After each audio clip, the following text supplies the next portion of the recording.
আসসালামু আলাইকুম শিক্ষার্থীবৃন্দ। আমি মনিরুজ্জামান রাসেল, বর্তমানে আমি অধ্যয়নরত আছি গোপালগঞ্জ বিজ্ঞান ও প্রযুক্তি বিশ্ববিদ্যালয়ে মার্কেটিং ডিপার্টমেন্টে। তো আজকে আমি তোমাদের সামনে হাজির হয়েছি নতুন একটি ভিডিও নিয়ে। কিভাবে অ্যান্টোনিম এবং সিনোনিম শেখা যায় এটা তোমরা সকলেই জানো। তোমরা যারা এসএসসিতে পড়াশোনা করছো বা অ্যাডমিশন ক্যান্ডিডেট আছো, তোমাদের জন্য এই টপিকটা খুবই গুরুত্বপূর্ণ, কারণ এগুলা পরীক্ষাতে থাকে। এর পাশাপাশি তোমরা যারা অ্যাডমিশন ক্যান্ডিডেট আছো তাদের জন্য খুবই উপকারী, কারণ প্রতি বছরই এই টপিক থেকে হরহামেশা অনেক কোয়েশ্চেন এসে থাকে, যা তোমাদের জন্য খুবই গুরুত্বপূর্ণ। তো আজকে আমি এই বিষয় নিয়ে আলোচনা করবো, অ্যান্টোনিম এবং সিনোনিম কীভাবে অতি সহজে মনে রাখা যায় এবং কীভাবে তুমি আয়ত্ত করলে তোমার পরীক্ষার খাতায় তুমি ভালোভাবে লিখতে পারবে। তো চলো শিক্ষার্থীবৃন্দ, শুরু করা যাক আজকের এই ভিডিওটি। তো শিক্ষার্থীবৃন্দ, দেখতে পাচ্ছ আমি একটি নোট আকারে এই সিনোনিম এবং এই অ্যান্টোনিম কীভাবে অতি সহজে তোমরা আয়ত্ত করতে পারো এর কিছু নিয়ম লিখে রেখেছি। আশা করি তোমরা যদি এই নিয়মগুলো ফলো করো তাহলে অতি সহজেই তোমরা এই সিনোনিম এবং অ্যান্টোনিম আয়ত্ত করতে পারবে। তো আমরা ফার্স্টে চলে যাব সমার্থক শব্দ অর্থাৎ সিনোনিমের দিকে।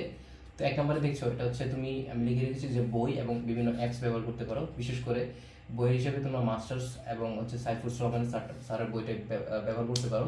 এতে বিভিন্ন অ্যাডমিশন, তারপর বিভিন্ন কলেজের বিভিন্ন টেস্ট এক্সামে যে অ্যান্টোনিম সিনোনিমগুলো আসে বা বিভিন্ন বোর্ড এক্সামে যে অ্যান্টোনিম সিনোনিমগুলো আসে, এগুলো তোমরা দেখতে পারবা। এগুলো যদি তোমরা প্রতিদিন নিয়মিত ব্যবহার বা প্রতিদিন নিয়মিত এক্সাম্পলের সাথে বা সেন্টেন্স তৈরি করে যদি প্র্যাকটিস করো, তাহলে অতি সহজে তোমরা আয়ত্ত করতে পারবে। তো দ্বিতীয় নম্বর নিয়মটি হচ্ছে, এখানে হচ্ছে একটি শব্দ থেকে তোমরা একাধিক শব্দ করতে পারো।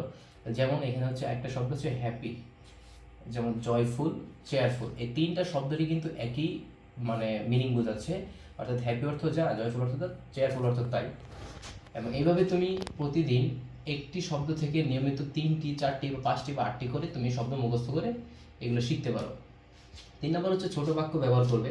যেমন তুমি একটা নতুন ওয়ার্ড শিখলে, যেমন হ্যাপি, এবং এই হ্যাপি দিয়ে তুমি একটা সেন্টেন্স তৈরি করে তুমি প্র্যাকটিস করতে পারো। এতে করে তোমার সহজে মনে থাকবে বেশি। যেমন এখানে একটি এক্সাম্পল আছে, she was cheerful even on bad days. এবং 4 নম্বরটা হচ্ছে তুমি ছবি ও কাহিনীর মাধ্যমে শিখতে পারো।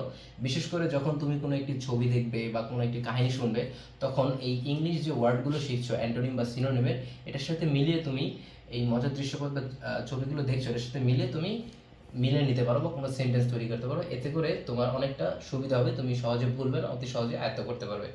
তো এখানে দেখা যাচ্ছে দ্বিতীয়টা হচ্ছে অ্যান্টোনিম। অ্যান্টোনিম অর্থ কি? বিপরীত শব্দ। তো শব্দের বিপরীত চিন্তা করবে সবসময়, 1 নম্বর শব্দের বিপরীত চিন্তা করবে, কারণ অ্যান্টোনিম শব্দ হচ্ছে বিপরীত। তো ফার্স্ট হচ্ছে বিগ, ঠিক আছে, এটার অ্যান্টোনিম হচ্ছে স্মল। হ্যাপি, এটার হচ্ছে অ্যান্টোনিম হচ্ছে ব্যাড। ফাস্ট, এটা অ্যান্টোনিম হচ্ছে স্লো। ঠিক আছে, এইভাবে তুমি প্রতিনিয়ত শিখবে, তাহলে তোমার আয়ত্ত করতে পারবে অতি সহজে।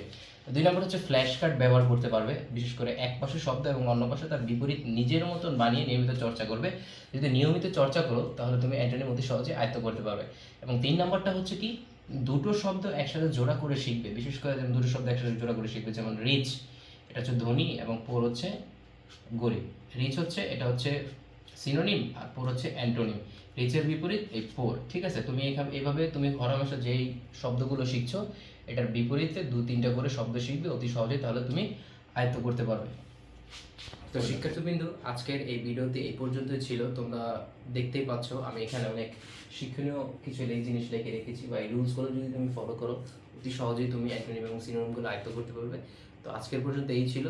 তোমরা এগুলো মনোযোগ সহকারে ভিডিওটি দেখবে যারা এসএসসি ক্যান্ডিডেট এবং অ্যাডমিশন ক্যান্ডিডেট রয়েছে। আশা করি তোমাদের জন্য ভিডিওটি খুবই শিক্ষণীয় হবে। তো আজকে এই পর্যন্তই। অন্য কোনো একদিন দেখা হবে অন্য কোনো একটি ভিডিওতে। আল্লাহ হাফেজ, আসসালামু আলাইকুম।